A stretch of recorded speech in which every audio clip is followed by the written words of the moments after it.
നമസ്കാരം. പ്രധാന വാർത്തകൾ.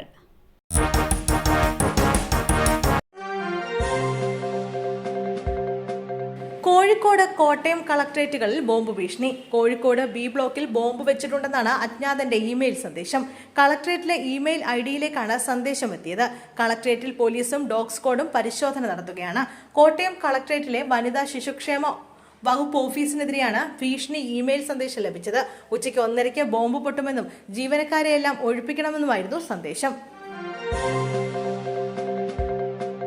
നിലമേൽ കാറുകൾ കൂട്ടിയിടിച്ചു. അപകടം കണ്ട് വണ്ടി നിർത്തി ആരോഗ്യമന്ത്രി. പൈലറ്റ് വാഹനത്തിൽ പരിക്കേറ്റവരെ ആശുപത്രിയിൽ എത്തിച്ചു. കൊല്ലം നിലമേൽ 2 കാറുകൾ കൂട്ടിയിടിച്ചുണ്ടായ അപകടത്തിൽ രക്ഷാപ്രവർത്തനം നടത്തി ആരോഗ്യവകുപ്പ് മന്ത്രി വീണ ജോർജ്. അതുവഴി സഞ്ചരിക്കുകയായിരുന്ന മന്ത്രി അപകട വിവരം അറിഞ്ഞ് വാഹനം നിർത്തി കാറിൽ നിന്നിറങ്ങി പരിക്കേറ്റവർക്ക് വേണ്ട സഹായം നൽകി. പെട്ടെന്ന് അവരെ ആശുപത്രിയിൽ എത്തിക്കാനുള്ള ക്രമീകരണവും ഒരുക്കി. മന്ത്രിയുടെ പൈലറ്റ് വാഹനത്തിലും ആംബുലൻസിലുമായി പരിക്കേറ്റവരെ കടക്കൽ താലൂക്ക് ആശുപത്രിയിൽ എത്തിച്ചു. പരിക്കേറ്റവർക്ക് വിദഗ്ധ ചികിത്സ നൽകാൻ മന്ത്രി ആരോഗ്യവകുപ്പ് അധികൃതർക്ക് നിർദ്ദേശം നൽകി. അപകടത്തിൽ 9 പേർക്കാണ് പരിക്കേറ്റത്.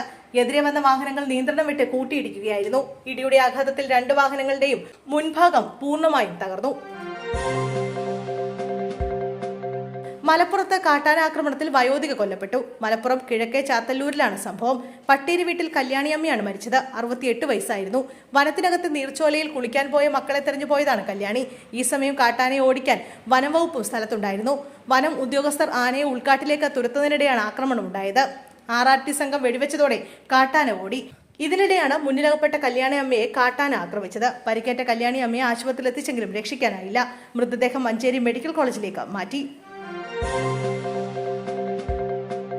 മരിച്ച 9 വയസ്സുകാരിയുടെ സഹോദരനും അമീബിക് മസ്തിഷ്ക ജ്വരം സ്ഥിരീകരിച്ചു. താമരശ്ശേരിയിൽ അമീബിക് മസ്തിഷ്ക ജ്വരം ബാധിച്ച് മരിച്ച 9 വയസ്സുകാരി അനയുടെ സഹോദരനും രോഗം സ്ഥിരീകരിച്ചു. 7 വയസ്സുകാരനായ സഹോദരന് ഇന്ന് നടത്തിയ പരിശോധനയിലാണ് രോഗം സ്ഥിരീകരിച്ചത്. കുട്ടിക്ക് ചികിത്സ ആരംഭിച്ചതായും ആരോഗ്യനില തൃപ്തികരമാണെന്നും ആശുപത്രി അധികൃതർ അറിയിച്ചു. വീടിന് സമീപത്തെ കുളത്തിൽ കുട്ടിയും കുളിച്ചിരുന്നു. ഇതോടെ കോഴിക്കോട് മെഡിക്കൽ കോളേജിൽ അമീബിക് മസ്തിഷ്ക ജ്വരം സ്ഥിരീകരിച്ച് ചികിത്സയിൽ കഴിയുന്നവരുടെ എണ്ണം 4 മലപ്പുറം ചൈനക്കലങ്ങാടി സ്വദേശിയായ 11-കാരിക്ക് ഇന്നലെ രോഗം സ്ഥിരീകരിച്ചിരുന്നു. ഒടുവിൽ രാഹുൽ മാങ്കൂട്ടത്തിൽ രാജിവെച്ചു. തനിക്കെതിരെ ഉയർന്ന ആരോപണങ്ങളുടെ പശ്ചാത്തലത്തിൽ യൂത്ത് കോൺഗ്രസ് അധ്യക്ഷ സ്ഥാനം രാജിവെച്ച് രാഹുൽ മാങ്കൂട്ടത്തിൽ MLA. സംസ്ഥാന നേതാക്കൾ കൈവിട്ടതോടെയാണ് രാജിയിലേക്ക് എത്തിയത്.